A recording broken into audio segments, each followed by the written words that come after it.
Every living thing yearns to defy death. If from death you returned, yet the part you loved best did not, what then? My name is Sigurd Savar, morphology specialist with Nef Anyo's Venusian terraforming expedition. I was tasked with decoding the Oricon gene record of what had once been a preserve, and reviving select specimens for study. This is an account of my encounter with lifeform VK7, a larger-than-average Kvat specimen possessed of atypical behavioral characteristics. Specimen VK7, unlike the others, did not come from a gene record.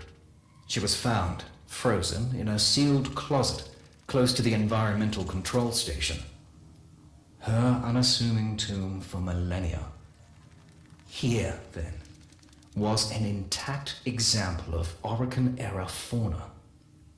I was Corpus, a scientist second and a businessman first. VK7, an Oricon strain Kvat of unusual size and patterning. Well, I could think of several members of the nobility who would pay a fortune for such a thing. Enough to buy a handsome slice of any planetoid of my choosing. I found her sharp gaze unsettling. The way she would watch my every move from her cage unnerved me. When a visitor came, I would watch VK7 studying their habits. In time, she came to anticipate regular arrivals, having memorized their schedules. On the morning of my 4th shift, I entered my laboratory to find her cage door open and VK7 gone.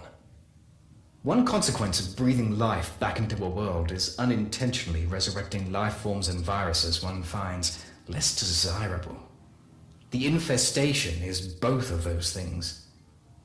Reports returned of some hive sites found destroyed, and then of a large beast found at others. An animal intelligent enough to learn and react to Corpus behaviors and patterns. Some claimed it had learned to measure ammunition expenditure to better attack when a target was most vulnerable. Needless to say, almost none who attacked the beast survived. This had to be specimen VK7. I left to join with a flamer team already deployed to a nearby hive. Both team and hive were dead when I arrived, killed by tooth and claw. Fearing for my life, I made to leave, and was apprehended by the sight of a low figure blocking my egress. Specimen VK7. She prowled forward from the shadow of a shattered, snow-blown hive, her paw prints red with blood. I made to open a comm channel to request assistance. VK7 growled low, and I swear this to be true, slowly shook her head. I did not make that call. She padded closer, and I saw the wound on her side. She turned that side toward me, an act of trust, and a request for aid. I unpacked my field kit and, carefully, went to work. I did not report my experience with specimen VK7. I could not admit why then, but now I can tell you. I felt it would have violated a trust.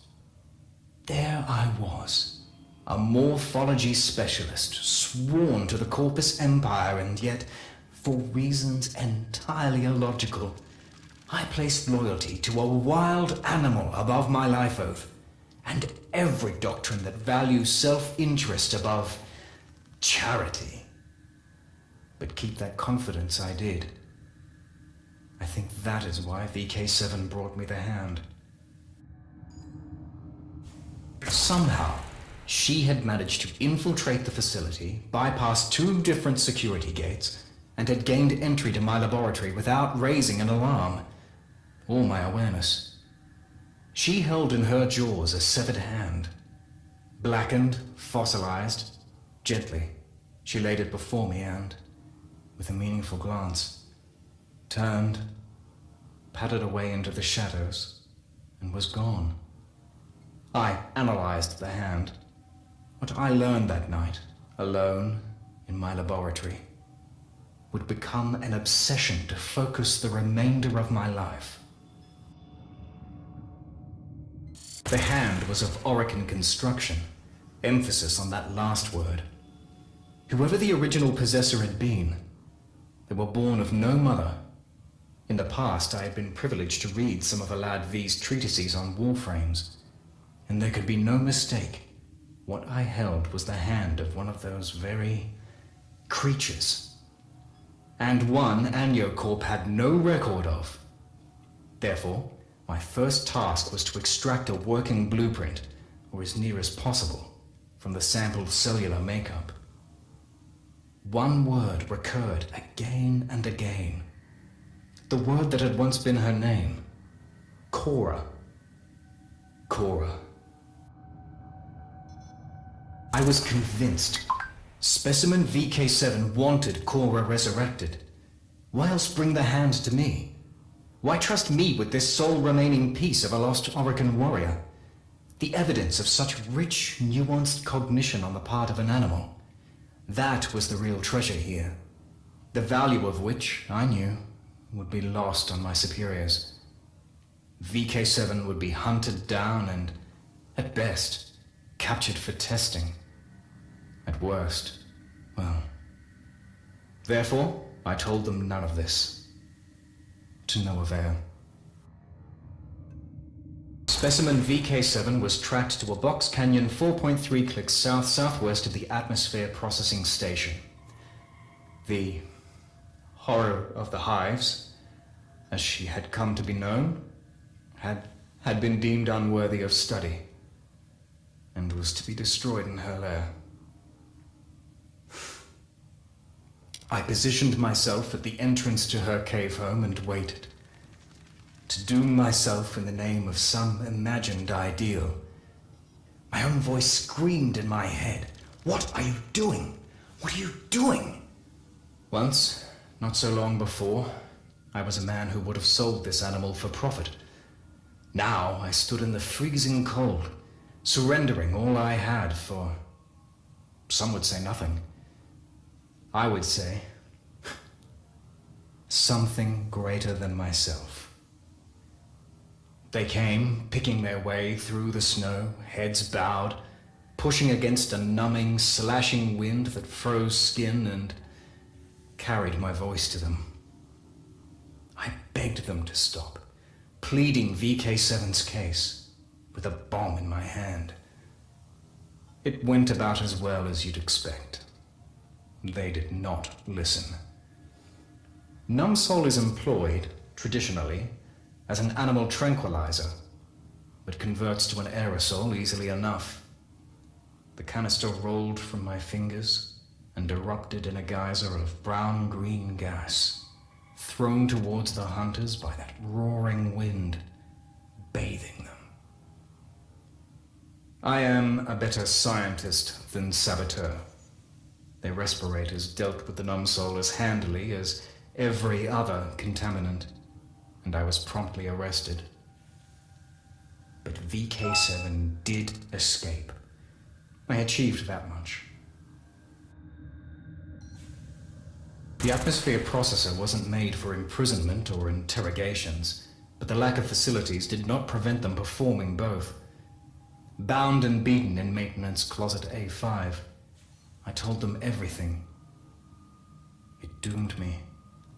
Zil, the oxygen tech from Reclamation 3, had a previous career in psychological operations for some branch of the military. Therefore, he had been selected to administer to me, to interview me and, ultimately, to execute me. Barrel pressed to my forehead, Zil said he would prefer it if I did not look at him. Obliging as ever, I closed my eyes. There was a sharp crack, then nothing more. I opened my eyes. Zil lay dead at my feet, limp, throat clasped in VK7's jaws. I was corpus no longer. Remaining on Venus would be death for both of us. We had to escape. Together we made for an automated cargo relay, one that would ferry us anonymously to the hold of a Solaris rail tractor in geosynchronous orbit and away from Venus. How well she guided me, circumnavigating patrols and security cameras. But, inevitably, my former comrades calculated our likely destination and closed in rapidly. Plasma blasts lanced the air from both sides of the hangar. I bundled myself into the nearest open conveyor, bound for orbit. A waste of time, I knew. We had reached our means of escape, but had no hope of achieving it. Troopers and mowers closed in a classic pincer movement. Sparks and near misses flashed hot against my face. In moments, our conveyance would be destroyed, and us along with it. And my only thought was heartbreak for how badly I had failed her.